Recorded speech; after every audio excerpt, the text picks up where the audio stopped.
Would you believe me if I told you that John Stewart is a master hypnotist? Well, whether or not he's formally trained, when you listen to John's language, it is absolutely flooded with hypnotic language patterns. In this video, I'm going to break down the 6 hypnotic language patterns that I found most intriguing when watching and listening to John.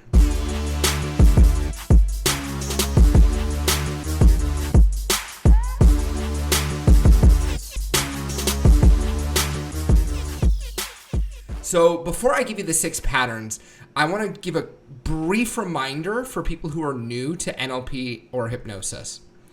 NLP initially was the study of successful therapists at first.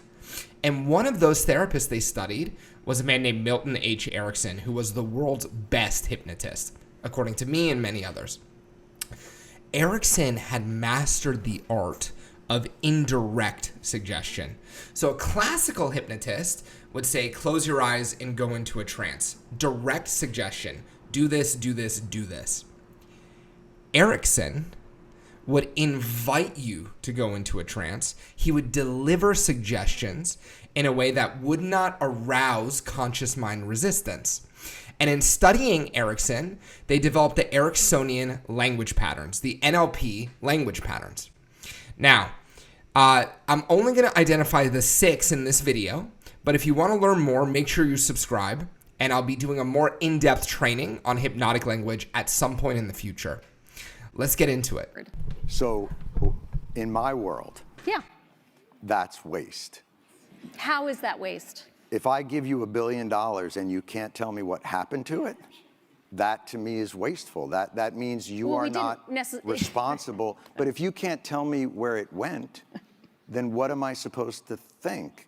And when there has been reporting, I mean, this is not, look, I'm not saying this is on you and that you caused this, but I think it's a tough argument to I'm pretty make sure that I didn't cause it. an $850 billion budget to an organization that can't pass an audit and tell you where that money went, like, I think most people would consider that somewhere in the realm of waste, fraud, or abuse, because they would wonder. In this clip, we have a couple different language patterns happening. The first, he starts, like, if you start from the beginning and then you go to the end of the clip, you'll recognize that there's what we call a switching referential index. That's the first thing. Switching referential index is when, I talk about my experience or someone else's experience, and then in the middle of that description, I start talking about I guide the suggestion to the listener. So for example, I think that as a coach or a leader or someone who's a professional communicator, you really need to learn Ericksonian language. So you understand how language influences the mind and you become a much better communicator. And to me, I think that really makes you better at your job. So if you listen to that, I start by describing what I think. And in the middle, I switch to you should, or you do this, you do that, right? It allows me to suggest it to the listener without arousing suspicion. That's the first thing. Second thing, he does a lot of if this, then that, which means. So that's cause-effect plus complex equivalence language. That's the language of beliefs. Beliefs are this means that, or this causes that. If this happens, then that happens. And when we hear this type of language, it's very, our brains love it because it's the structure of cause effect and complex equivalence is how our brain structure stuff anyway. So it's very easy for us to absorb that type of stuff. Also, he uses negation, right? So he goes, I'm not saying that this is on you, right? I'm not saying you need to learn these language patterns because that's up to you.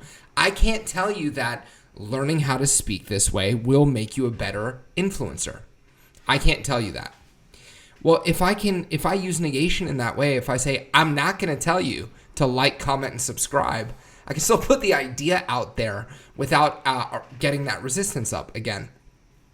Also, he does analog marking.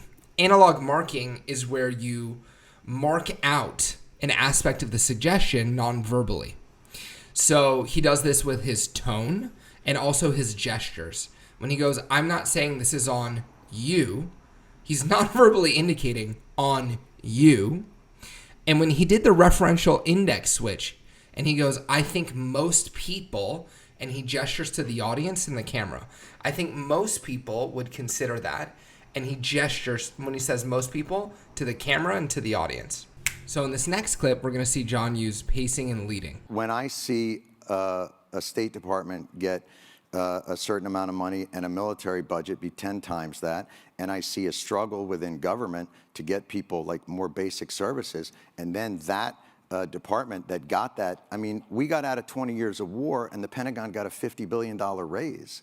Like, that's shocking to me. Now, I may not understand exactly the ins and outs and the incredible magic of an audit, but I'm a human being who lives on the earth and can't figure out how $850 billion to a department means that the rank and file still have to be on food stamps. Like, to me, that's fucking corruption. So here we see a lot of pace, lead, pace.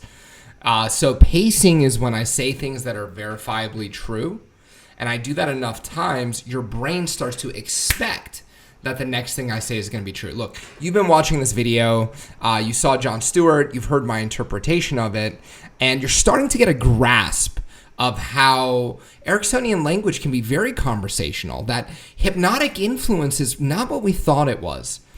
And, you know, look, I'm a human being, just like John Stewart is a human being. And at first I was shocked to learn how everyday hypnotic communication is. Frankly, I did find it shocking. And just as a human being, I want to learn how my brain works. And I think most people probably would want to do that too. So I go pace, suggestion, and then I switch referential index, or I use the referential index. I think most people, gesturing to you, the audience, would want to learn this too. The reason why I wanted to highlight this is because John is very natural and he's very conversational about this. And you'll hear, if you really learn these language patterns, you'll hear them everywhere. You'll hear them in your family. You'll hear them at work. You'll hear them from politicians. And learning these will, in my opinion, make you a much better communicator. And if you're a coach, if you're a leader, you want to learn how to do this because it allows you to become much more effective at empowering people and empowering yourself. You can use suggestions on yourself as well. So look for the link below if you want to know the next time I'm doing a NLP training. Go ahead and click and join the waitlist. I'll see you in the next video.